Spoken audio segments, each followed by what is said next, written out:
పంచాంగం మళ్ళా మనమే కొట్టాడాల అంతేనా పక్కా మాటేనా ఇది కొట్టాడదాం కదా ప్రాణం పోయినా సరే తెలంగాణకు రక్షకులు మనమే తెగించి కొట్టాడాల్సిందే తెలంగాణ హక్కులను కొట్టాడాల్సిందే మనమే కొట్లాడి తీరాల్సిందే అన్న రెండవ మాట లేదు కాబట్టి దయచేసి అవసరమైన సందర్భంలో మీ జిల్లా నాయకులు పిలిపిస్తారు రాష్ట్రం నుంచి నేను కూడా పిలిపిస్తాను మీరు సిద్ధపడి ప్రత్యక్ష ప్రజా పోరాటాలు లేవదీసైనా సరే మన ప్రాజెక్టులు సాధించుకోవాలి మన నీళ్లు సాధించుకోవాలి మన ప్రజలకు అన్యాయం జరుగుతుంటే ఎదురు తిరగాలి కొట్లాడాలి తప్పకుండా ప్రజలకు న్యాయం చేసేదాకా మనం ముందుకు పోతూనే ఉండాలి తెలంగాణ కోసమే బయలుదేరిన జెండా గులాబీ జెండా తెలంగాణను సాధించింది గులాబీ జెండా తెలంగాణను మంచిగా చేసి లైన్లో పెట్టింది గులాబీ జెండా భారతదేశంలో నంబర్ 1 అనేక విషయాలలో చేసి సాధించి చూపెట్టింది గులాబీ జెండా జర్రంత మోసం జరిగింది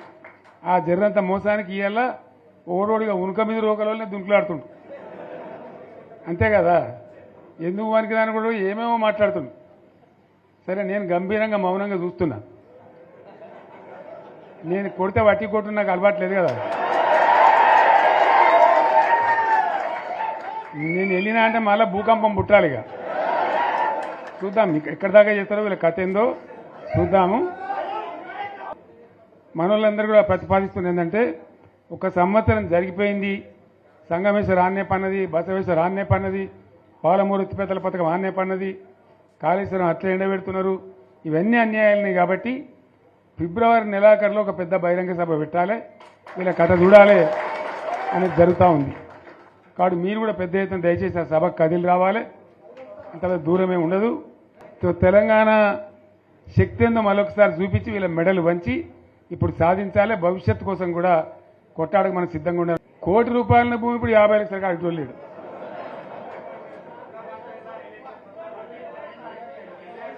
ఈ ఒక్కని బాధగా ఉంది వచ్చారు హైదరాబాద్కి అందులోకి 2 ముస్లిం సోదరులు వచ్చారు साहब सोप तबाह हो गया इफलासी मुफ्त क्या तबाह हो गया तुम्हारे क्या हो तुम हैदराबाद में तुम लोग हैं मेरा कारोबार है साहब मेरा छोटा मोटा कारोबार है होटल भी है 70% गिर गया अब हर कोई पूछ रहे हर कोई केसीआर को याद कर रहा है साहब अंటారు వాళ్ళు మాట్లాడుతున్నారు ఎక్కడి ప్రతి ఒక్కరు భూముల ధరలు పోయినాయి మన్ను పోయినాయి మసానం అన్ని పోయినాయి ఎంత మంచిగా 4 ఎకరాల రైతు నేను 4 కోట్ల ఆసామని అనుకుంటుండే అంత ధీమా ఉండే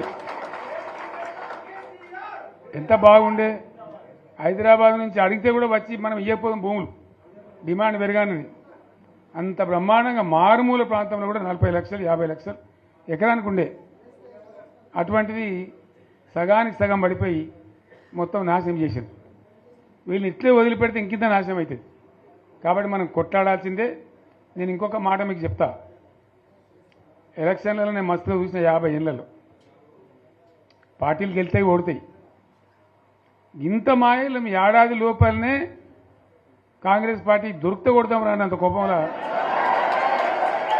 ఒక్కటే ఏడాది లోపు ఇంకా వాళ్ళ బొంద తెలివికి నిన్న వాని పార్టీ వాడే మంది పెట్టలు అదేందో పోలింగ్ పెట్టిన వాడు చూసిరా మీరు ఆ పోలింగ్ పెడితే 70% మనకు వచ్చింది 30% మనకి వచ్చింది వాడు పెట్టింది మనం పెట్టింది కాదు 75 ఇది పరిస్థితి అదే నేను ఏమంటున్నా అంటే ఫామ్ హౌస్ అంటే ఇక్కడ ఏముంటుంది వారి ఉంటుంది మక్కు ఉంటుంది అల్లం ఉంటుంది కాంగ్రెస్ వాళ్ళు అయితే మనిషి తెరిచే పారబడి తవ్వచ్చు కూడా లంగత దీన్ని ఫామ్ హౌస్ అని మనం బదనాం చేసి అంతే కదా నేను ఏమంటున్నా అంటే అన్ని మబ్బులు వీడిపోయినట్టు ప్రజలకు అన్నీ తెలిసిపోతున్నాయి మంచి ఏంది చెడ్డ ఏంది ఏం జరిగింది అన్నీ ఇంకా ఘోరమైతే నేను చెప్తున్నా వీళ్ళ తెలివితక్కువతనానికి ఏమైంది నిన్న మొన్న రిపోర్ట్ వచ్చింది comptroller and auditor general of India అని కాగ్ అంటారు దాన్ని కాగ్ రిపోర్ట్ వచ్చింది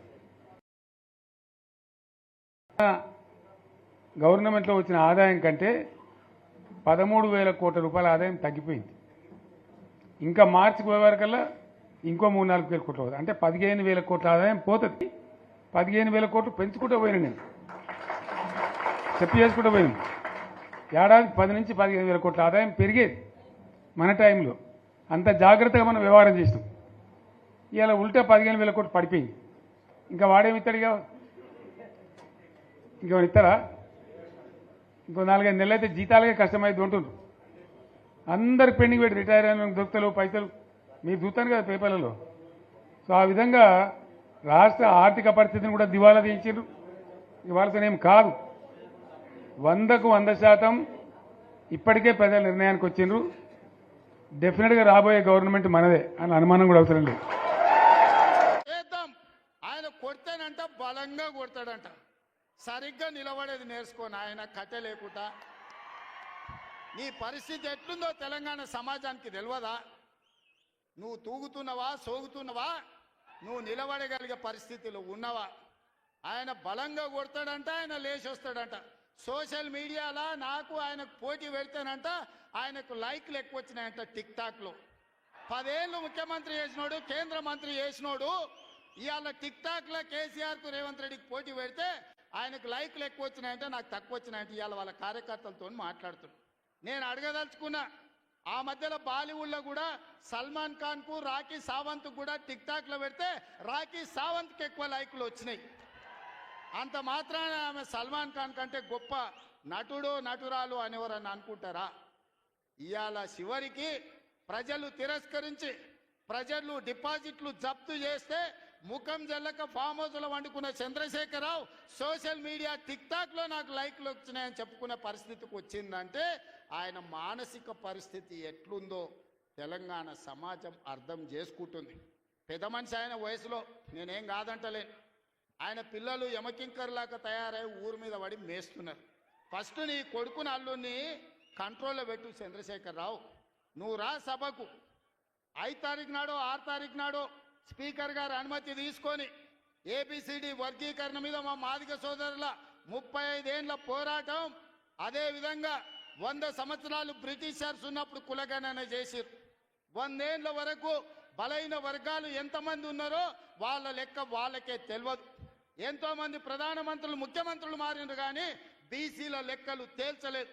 కానీ భారత్ జోడోలో రాహుల్ గాంధీ ఇచ్చిన మాట ప్రకారం ఈరోజు కాంగ్రెస్ పార్టీ బీసీల లెక్కలు తేల్చింది, ఇంటింటికి పోయింది, లెక్క కట్టింది. రాబోయే 2 తారీఖు నాడు బీసీ కులగణన నివేదిక రాబోతుంది. అదేవిధంగా మాదిగల వర్గీకరణ మీద కూడా జ్యుడిషియల్ కమిషన్ నివేదిక ఇవ్వబోతుంది.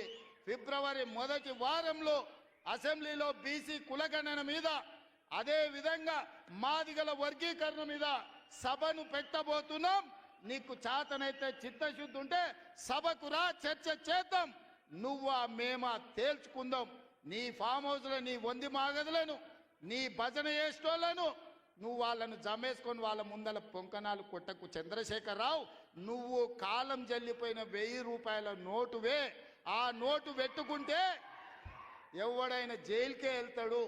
ఒకప్పుడు 1000 రూపాయలకు చాలా విలువ ఉండే 1000 నోటుకి. అవునా? 1000 నోట్లు ఉన్నాయంటే ఆయన మునగాని కింద చూసేది.